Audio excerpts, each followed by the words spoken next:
नमस्कार।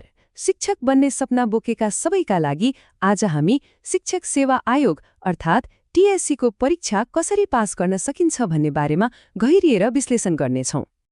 नेपालमा शिक्षण पेशामा प्रवेश गर्नका लागि शिक्षक सेवा आयोगको परीक्षा एउटा एकदमै महत्त्वपूर्ण र निर्णायक मोड हो जसले हजारौंको भविष्य निर्धारण गर्छ।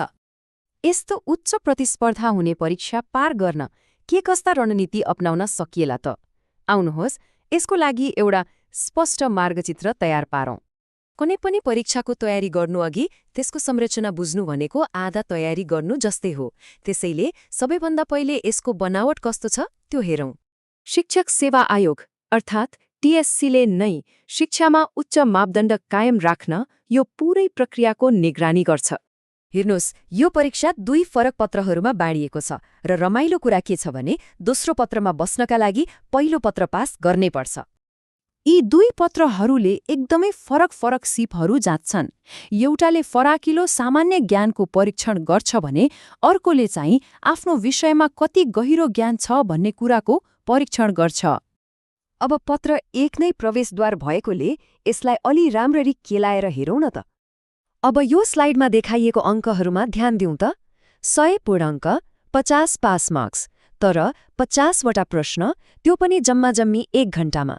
यसको मतलब के हो भने यो ज्ञानको मात्रै होइन, समय व्यवस्थापन र दबाव झेल्ने क्षमताको पनि परीक्षा हो।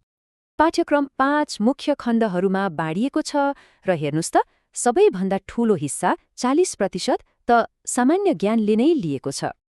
तर पत्र 1 का लागि याद राख्नै पर्ने सबैभन्दा महत्त्वपूर्ण नियम भनेको यो अङ्क हो। यो 20% को मतलब के हो भने हरेक गलत उत्तरको लागि 0.4 अङ्क काटिन्छ। तर उत्तरै नदिएको प्रश्नमा भने कुनै अङ्क काटिँदैन। भनेपछि यहाँ अन्धाधुनी अनुमान लगाउने खेल चल्दैन, बरु कहिलेकाहीँ प्रश्न छोड्नु नै चलाखी हुन सक्छ। ल, अब पाठ्यक्रमको अलि भित्र पसेर हेरौं। कुन कुन ज्ञानका क्षेत्रहरू समेट्नुपर्ने रहेछ त? यो खण्डमा त लगभग सबै कुरा छ। ब्रह्माण्डदेखि नेपालको भूगोल, इतिहास, संस्कृति अनि अहिले चलिरहेको राष्ट्रिय र अन्तर्राष्ट्रिय घटनाहरूसम्म। मतलब ज्ञानको दायरा फराकिलो हुनै पर्यो। शिक्षा सम्बन्धी ज्ञान खण्डमा चाहिँ शिक्षणको विज्ञान र कला दुवैको कुरा हुन्छ। प्रमुख सिकाइ सिद्धान्तहरू, पाठ्यक्रम कसरी बनाउने, मूल्याङ्कन कसरी गर्ने, यी सबै कुराहरू यसमा पर्छन्। अनि बाँकी खण्डहरूले तार्किक क्षमता मतलब आइक्यू, आधुनिक प्रविधि जस्तै कम्प्युटरको ज्ञान र नेपालमा शिक्षालाई नियन्त्रण गर्ने कानूनी व्यवस्थाहरूको परीक्षण गर्छन्। पाठ्यक्रम त बुझियो, तर अब प्रभावकारी रूपमा तयारी कसरी गर्ने त? यो त अर्कै कुरा हो। त्यसैले अब सुनौ उनीहरूको कुरा जसले यो परीक्षामा टप गरेका छन्। उनीहरूको सफल सूत्र के रहेछ? सफल उम्मेद्वारहरूको भनाइबाट के बुझिन्छ भने किताबको सिद्धान्त मात्र घोकेर हुँदैन, त्यो ज्ञानलाई वास्तविक कक्षा कोठामा कसरी प्रयोग गर्ने भन्ने कुरा महत्त्वपूर्ण हुन्छ।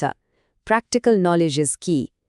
र उनीहरूको अनुभवबाट एउटा साझा कुरा के देखिन्छ भने सफलता केवल पढेर होइन, सक्रिय अभ्यासबाट आउँछ। पुराना प्रश्नपत्रहरू अभ्यास नगरी सुकै छैन र एउटा मात्र किताबले पनि पुग्दैन। ल, पत्र 1 को बाधा पार गरिसकेपछि अब पूरा ध्यान पत्र 2 अर्थात् विषय विशेष पत्रमा केन्द्रित हुन्छ। यो 3 घण्टाको विषयगत परीक्षा हो। यहाँ आफूले पढाउने विषयमा कति गहिरो ज्ञान छ भन्ने कुरा देखाउने मौका पाइन्छ। यो विशेषज्ञताको असली परीक्षा हो। उदाहरणको लागि गणितको पाठ्यक्रम हेर्ने हो भने सामान्य अङ्कगणित कसरी पढाउने भन्नेदेखि लिएर एडभान्स क्याल्कुलस र गणितको इतिहाससम्मका कुराहरू समेटिन्छन्। त्यस्तै सामाजिक अध्ययनको कुरा गर्ने हो भने यसमा इतिहास, भूगोल, नागरिक शास्त्र मात्रै होइन, अहिलेका सामाजिक मुद्दाहरूको बारेमा पनि गहिरो बुझाइ आवश्यक पर्छ। ल, यति धेरै कुरा गरिसकेपछि अब सबैभन्दा महत्त्वपूर्ण टेकअवेज के हुन् त? छोटकरीमा हेरौं। सबैभन्दा पहिलो पत्र 1 लाई मास्टर गर्नुहोस्। दोस्रो, नेगेटिभ मार्किङलाई कहिल्यै नबिर्सिनुहोस्। र तेस्रो र सायद सबैभन्दा महत्त्वपूर्ण, अभ्यास, अभ्यास र फेरि पनि अभ्यास। पुराना प्रश्नपत्रहरू नै सबैभन्दा राम्रो साथी हुन्। ल, अब अगाडि बढ्ने बाटो त प्रष्ट भयो।